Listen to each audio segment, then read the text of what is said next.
Stories and figures of Israel, Abraham, Jacob's ladder to heaven, and Joseph. Revelations of Jesus Christ from 1884 to 1950.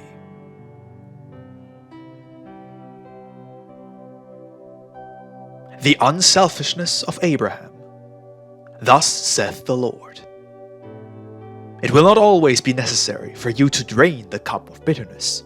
It will be enough for me to see your faith, your obedience, your purpose and intentions to obey my commandments, for me to free you from the most difficult moments of your trials.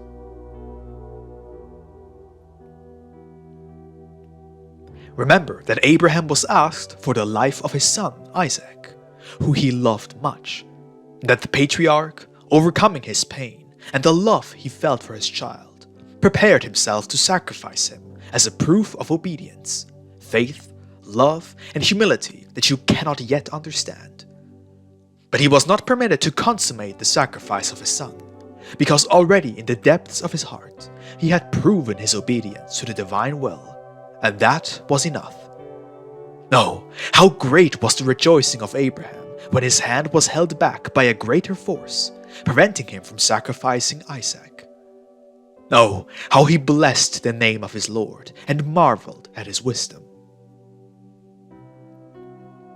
In Abraham and his son Isaac, I gave you an image of what would be the sacrifice of the Redeemer, when he put the love that Abraham professed for me to the test, asking of him that he sacrifice his son, his beloved Isaac, by his own hand.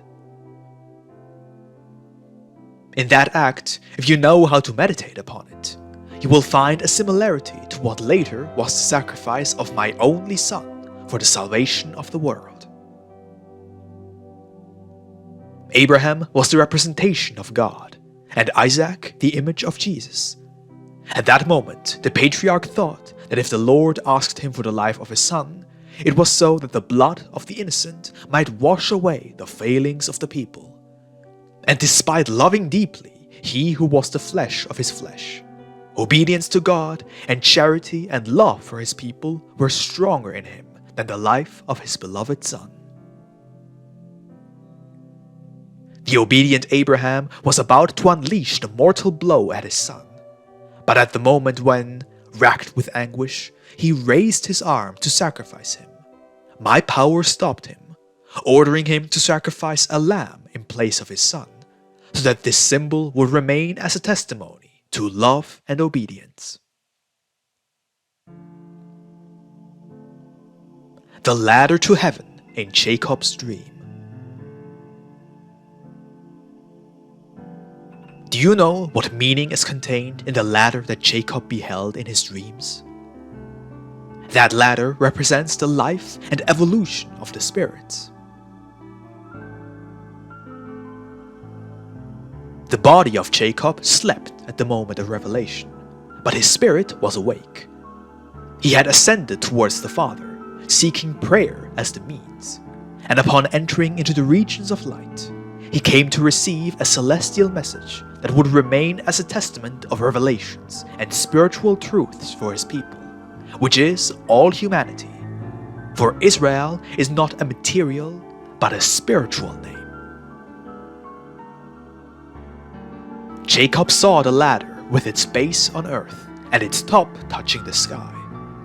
This shows that the road of spiritual elevation that begins on earth through the flesh and ends up uniting its light and essence with that of the Father, apart from all material influence.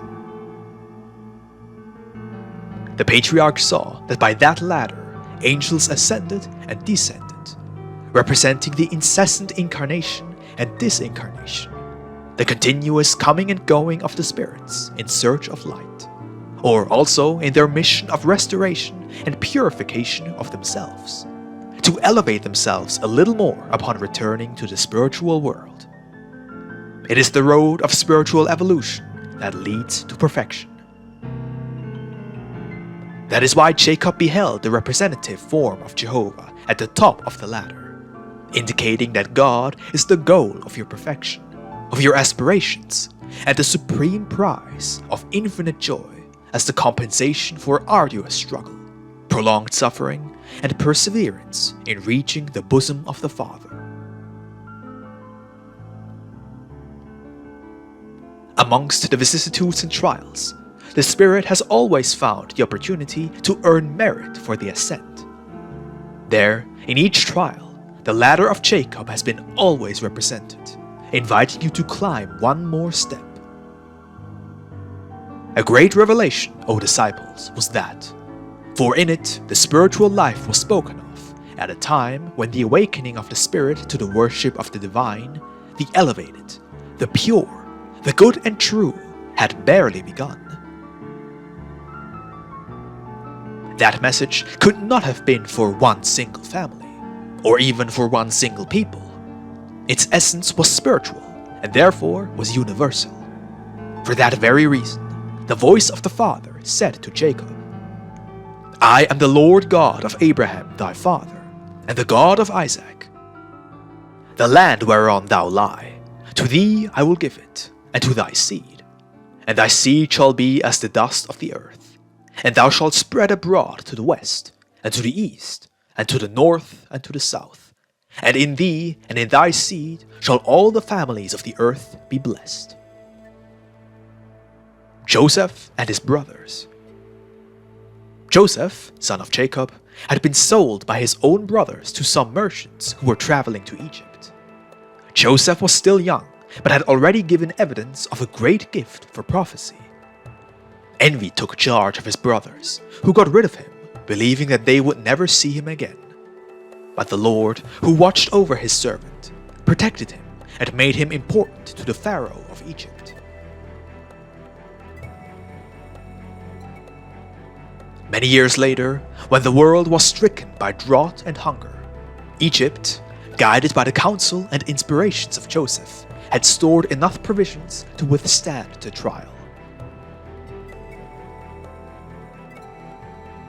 It was then that the sons of Jacob arrived in Egypt to search for food. Great was their consternation when they recognized that their brother, Joseph, had become minister and counselor to the Pharaoh.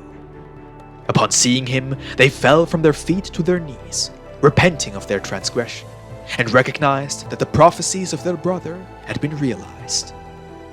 He who had been given up for dead was there before them, full of power, virtue, and wisdom. The prophet whom they had sold was showing them the truth of the prophecy that the Lord had placed on his lips as a child. The brother they had humiliated, selling him, was pardoning them. Do you understand, people? Now you know why I have said to you this day. When will you recognize me, as Joseph was recognized by his brothers?